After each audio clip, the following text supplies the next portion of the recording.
सौनक आदि समस्त ऋषियों को भगवान सूत जी ने श्रीमद् भागवत कथा की महिमा बताई। द्वैतो कथस्य युक्तानाम ये वे भागवतम सखी। श्रीमद् भागवत कथा क्या है? तो भगवान सूत कहते हैं ये भक्ति, ज्ञान और वैराग्य की पूंजी है। भागवत से क्या फल मिलेगा? तो सूत जी ने कहा भक्ति आएगी, ज्ञान आएगा और वैराग्य आएगा और मुक्ति आएगी। ये चार फल आएंगे भागवत जी से। इतनी देर 2 घंटे कथा सुनाई, तब बताया कि भक्ति क्या है, फल क्या है भागवत का। निःसृतम फलम न श्रुति वायुक्ते रुद्राः प्रेतस्य मुक्तिम यथा पित्रो स जाताम परमो सुखानाम। भगवान सूत जी कहते हैं कि भागवत से भक्ति आती है। 2 घंटे में इस समय आप अपने घर पे होते, इस समय आप अपने घर पे होते तो आप इस समय क्या कर रहे होते?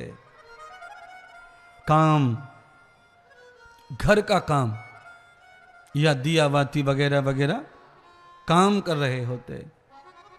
और आप आए घर छोड़कर तो आप 2 बार नाच लिए कथा में। भक्ति इसको कहते हैं। भक्ति होती है बिना चाहे, बिना सोचे भी भागवत श्रवण से भक्ति प्रकट हो जाती है। प्रकट। कई लोग हैं, आप में से कई लोग हैं जो नाचे, खड़े नहीं हुए नाचने के लिए, पर नाच रहे थे अंदर से। आप कह रहे हैं अंदर से कैसा नाचना होता है?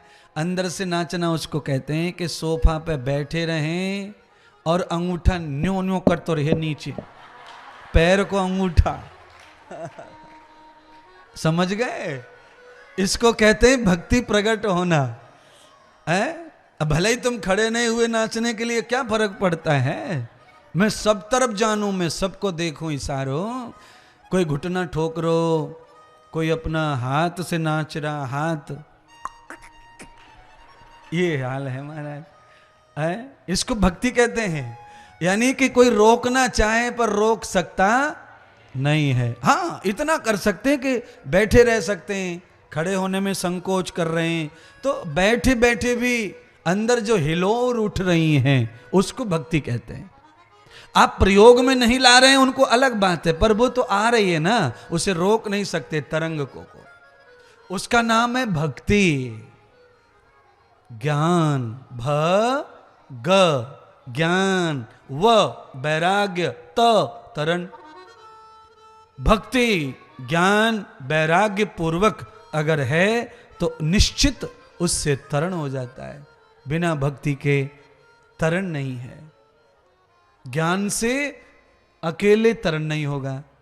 अच्छा बोलिए, आज तक आपने एक पहिए की साइकिल देखी है क्या? मैंने नहीं देखी है।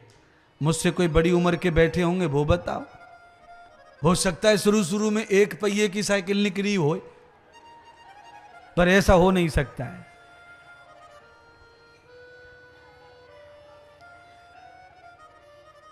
आप बता रहे हैं कि सर्कस में एक पहिए की साइकिल होती है।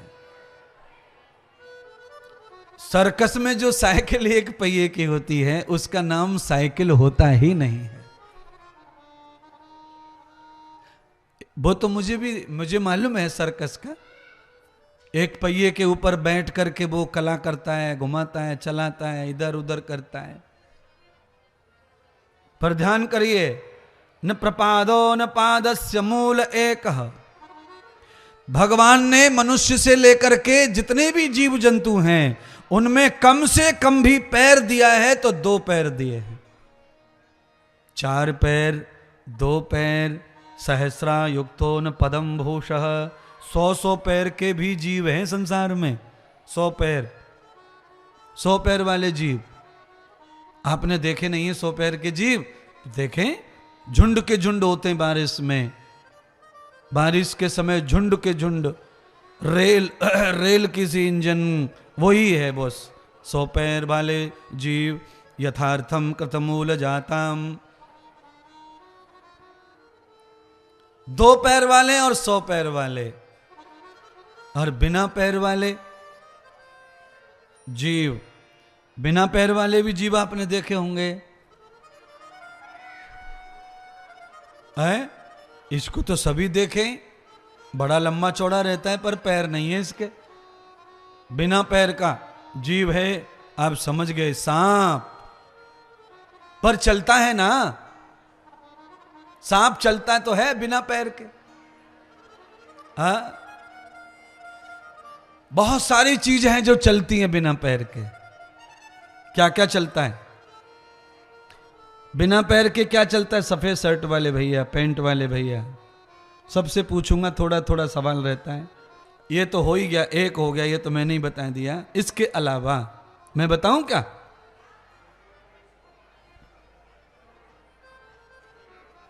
बिना पैर के चार लोग कहीं बैठे हों और आप उनसे कहें कि क्या चल रहा है, तो वो बोलते हैं चाय चल रही है। तो बिना पैर की है कि नहीं? हाँ, क्या चल रहा है भाई? कुछ नहीं, बातें चल रही हैं, बिना पैर के चल रही हैं, चल रही हैं। क्या चल रहा है? आप समझ गए। तो बहुत सारी चीज है जो चलती है। अच्छा बोलो, श्वासों के पैर हैं कि नहीं? चल रही है कि नहीं? श्वास चल रही है, श्वास चल रही है। इनके पैर नहीं हैं, आंखों के पैर नहीं हैं, आंखें चल रही हैं। उंगलियों के पैर नहीं हैं, उंगलियां चल रही हैं। पर शरीर के पैर नहीं रहेंगे, शरीर नहीं चलेगा। फिर पैर लगाने पड़ेंगे, साइकिल के कहो, मोटरसाइकिल के कहो, रिक्शे के कहो, तो हम चलेंगे।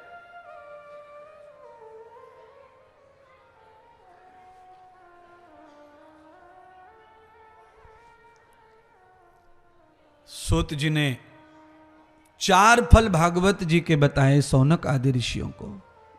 भागवत का पहला फल, पहला अक्षर भागवत का भक्ति, दूसरा ज्ञान तो ज्ञान, व तो वैराग्य, त तो तरण।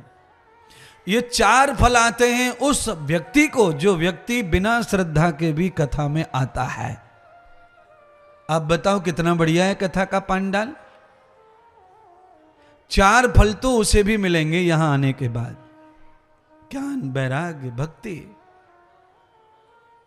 और इन पर जो चलता है उसे मुक्ति भी मिल जाती है।